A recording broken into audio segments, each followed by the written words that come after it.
साथियों, आज मैं आप लोगों को उस अमृत जल की धारा के दर्शन कराऊंगा जिसमें एक बार डुबकी लगाने से इंसान के सारे पाप धुल जाते हैं। और ऐसा भी बताते हैं कि इस हरिद्वार में आकर के जो व्यक्ति यहाँ स्नान कर लेता है उसके जीवन में जाने अनजाने में किए हुए पाप तो धुल ही जाते हैं और वो व्यक्ति मोक्ष को प्राप्त हो जाता है।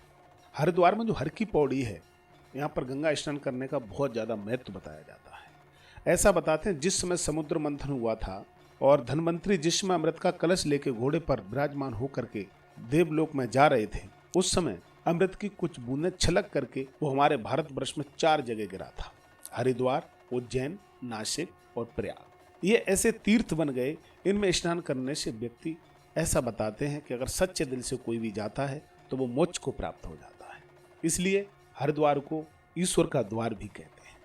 हरिद्वार में जो गंगा की अमृत धारा बहती है, मैं बताना चाहता हूँ गंगा के बारे में कि हरिद्वार में जो कल आप अमृत धारा को देख रहे हैं, ये हरिद्वार हमारे भूतल पर गंगा के लिए वो स्थान है, गंगा जी जहाँ पर समतल भूमि में आकर के और अमृत धारा के रूप में बहती है।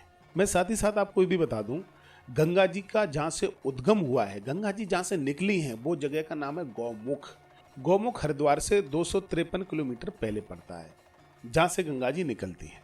लेकिन हरिद्वार से पहले गंगा जी को कभी समतल भूमि नहीं मिलती है, उन्हें पहाड़ों में इधर उधर लहराते हुए मंद मंदाकिनी बन के आना पड़ता है। लेकिन हरिद्वार में गंगा जी को समतल भूमि मिलती है। ऐसा भी बताते हैं हरिद्वार से गौमुख की जो ऊंचाई है, अगर उसकी सीधी सीधी नभमंडल की तरफ यानी आकाश की तरफ माप की जाए तो वो दूरी 3 किलोमीटर बैठती है। यानी हरिद्वार से अगर गंगा जी की माप की जाए तो गंगा जी जहाँ से निकलती हैं वो आकाश की तरफ 3 किलोमीटर की ऊंचाई पड़ती है गौमुख की, वहां से गंगा जी निकल के आते हैं।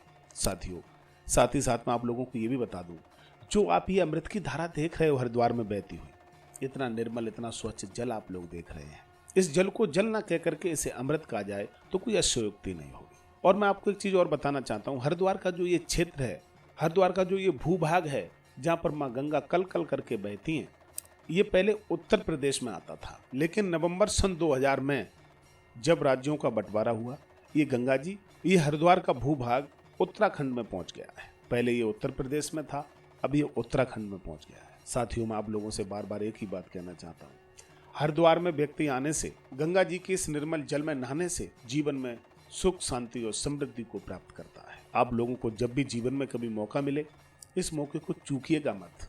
आप लोग हरिद्वार अवश्य आइएगा। आप लोग निर्मल गंगा के आप लोग दर्शन कर सकते हैं। आप लोग सामने देख रहे हैं जो ये मंदिर है, इस मंदिर में गंगा जी की आरती सुबह और शाम होती है। इतना स्वच्छ जल। लेकिन आप लोगों साथ ही साथ मैं एक बात और कहना चाहता हूँ, आप लोग ये देख रहे हो ना, जो रेलिंग लगी हुई है स्टील की, इस रेलिंग के भीतर गंगा जी में कभी स्नान ना करें, क्योंकि इस रेलिंग के भीतर स्नान करने से क्या होगा, क्योंकि गंगा का जल प्रवाह इतना यहाँ पर तेज होता है, अगर रेलिंग आपसे छूट गई, सहायता के लिए यहाँ पर जंजीर लगी हुई है, जंजीर को पकड़ के लोग नहाते हैं। अगर ये जंजीर किसी कारणवश आपके हाथ से छूट गई तो आपको कोई यहाँ पर रोक नहीं सकता, क्योंकि यहाँ जल का प्रवाह बहुत तेजी से चलता है। इसलिए आप कभी भी रेलिंग को पार करने का प्रयास ना करें। लेकिन जब भी आप यहाँ पर नहाएं तो जंजीर को हाथों में अच्छी तरीके से पकड़ करके नहाएं, क्योंकि जल का प्रवाह यहाँ बहुत ज्यादा तेज रहता है। और आप लोग देख रहे हैं ये इतना स्वच्छ जल, मुझे नहीं लगता कि हरिद्वार से आगे आने वाला कोई भी ऐसा गंगा माँ का घाट होगा जहाँ पर इतनी स्वच्छता, जहाँ पर इतना निर्मल जल आपको देखने को मिल जाए। मुझे ऐसा लगता है ऐसा कहीं नहीं होगा, क्योंकि यहाँ से पहले कोई भी माँ गंगा को गंदा करने वाला ना तो कोई उद्योग लगा हुआ है, ना कोई ऐसा कल कारखाना है जिससे माँ गंगा जी को दूषित किया जा सके। लेकिन हरिद्वार से आगे जाने के बाद गंगा जी में तरह तरह की शहरों की गंदगी को जोड़ दिया जाता है, जिससे गंगा माँ का जल गंदा आप लोगों को नजर आता है।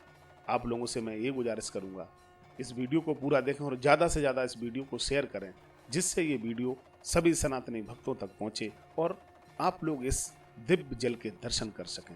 हर हर महादेव। ओम नमो भगवते वासुदेवाय।